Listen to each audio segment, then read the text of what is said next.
Olha os herdeiros aí da promessa.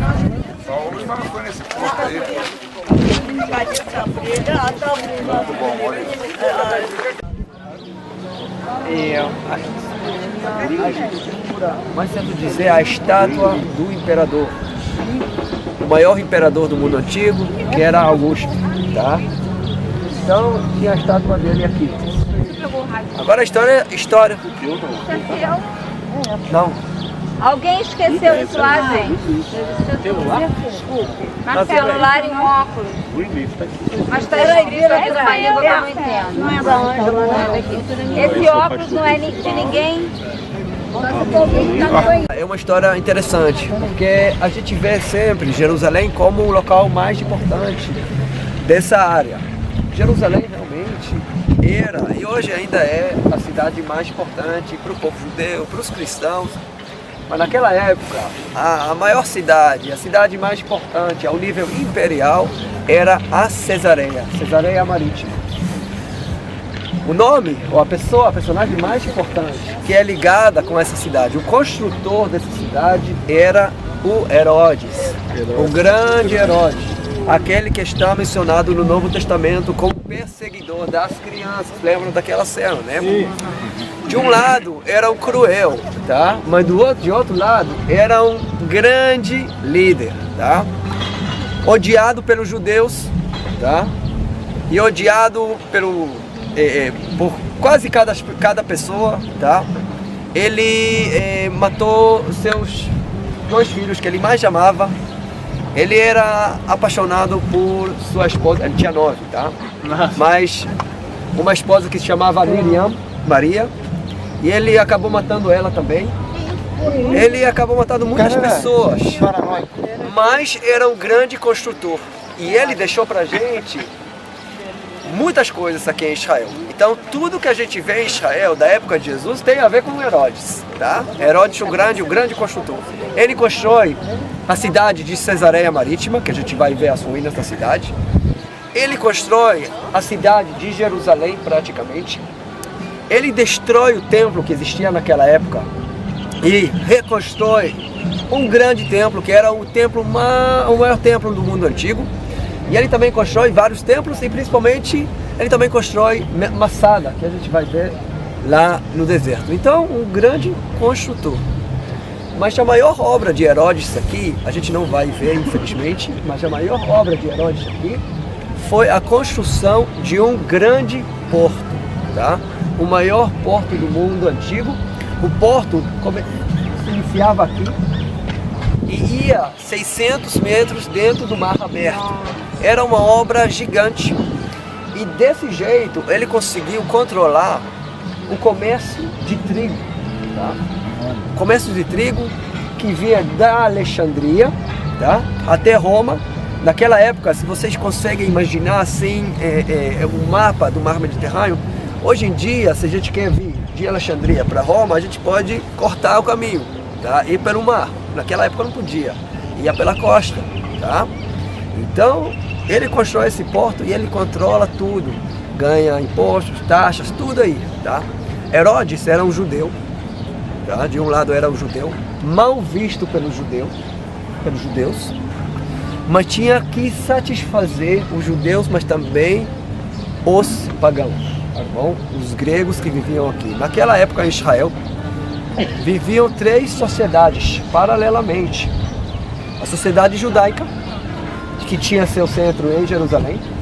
A sociedade samaritana, que tinha seu centro lá no Monte Gerizim, tá? E a sociedade grega romana, que vivia no litoral, na costa mesmo, tá? Então ele tinha que satisfazer todo mundo. Então ele constrói aqui uma grande cidade que virou o centro do Império Romano durante 600 anos. E tudo que a gente vai ver aqui foi feito no padrão romano, não no padrão judaico, cristão, padrão romano, uma cidade romana, ok? Então a gente vai ver um pouquinho do que sobrou dessa cidade e do porto. Infelizmente o porto está no fundo do mar. Bom, depois da construção do porto, 100 anos depois, 150 anos depois, a gente não sabe por que exatamente, talvez terremoto, talvez foi mal construído, tudo caiu, afundou dentro do mar, tá bom? Hoje em dia, ou na próxima vez, a gente pode contratar equipamento de mergulho, a gente pode fazer assim um tour submarítimo ali. Ainda dá para ver ali, de verdade, tem aqui, tem uma loja que você pode alugar aqui equipamento de mergulho e ver as ruínas de baixo, tá bom? Então vão ver, e eu só vou finalizar essa explicação dizendo que apesar de ser um local importante para o Império, e embora Jesus não tenha passado aqui, pelo menos do que a gente sabe, ele não passou aqui, aqui teve um acontecimento importantíssimo na história do cristianismo. Aqui em Cesareia, nesse local pagão. Mas daqui a pouco a gente fala a respeito disso, tá bom? Então vamos começar a nossa caminhada. Mar, granito, tudo que a gente vê aqui não veio daqui. Isso não existe, tá? Veio da Itália. Okay? Então daqui a pouco vocês vão ver os cidades, como é que são grandes. Então é incrível a construção dessa cidade. Era a construção de uma pessoa, claro, Herodes, com muito poder e com muito dinheiro, que sabia fazer uma logística bem complexa daquela época.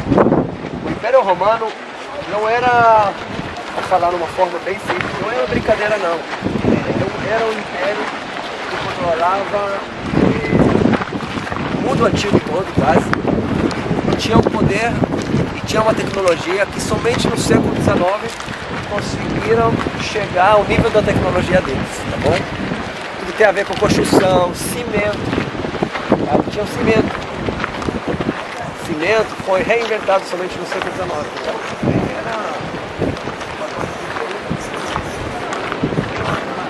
a gente vai entrar agora. Ele curou muitos enfermos, que ele anunciou boas novas, que ele foi preso injustamente, foi crucificado, morreu, foi sepultado, no terceiro dia ele ressuscitou, ele contou coisas importantíssimas. E até então o Espírito Santo, que já estava presente ali, estava quieto, não estava se manifestando em nada. Mas a Bíblia é muito clara em dizer que quando ele citou que através desse nome, através desse Jesus, todo aquele que crê recebe remissão de pecados, a Bíblia não diz que Pedro terminou o seu discurso. A Bíblia diz que o Espírito Santo o interrompeu e se derramou sobre aquele povo. E aí foi o choque que Pedro tomou. Foi quando ele citou remissão de pecados. Parece que o Espírito Santo estava esperando ele citar aquilo. Todo aquele que nele crê recebe perdão pleno, recebe remissão de pecados. É importante toda a informação anterior.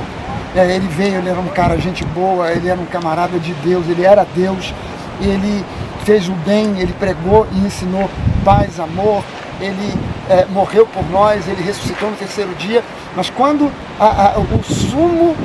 o resumo principal da mensagem era: ele trouxe remissão de pecados, e isso abriu a porta de comunhão para todos aqueles que creem com Deus, para se tornarem agora não somente criaturas, mas filhos de Deus.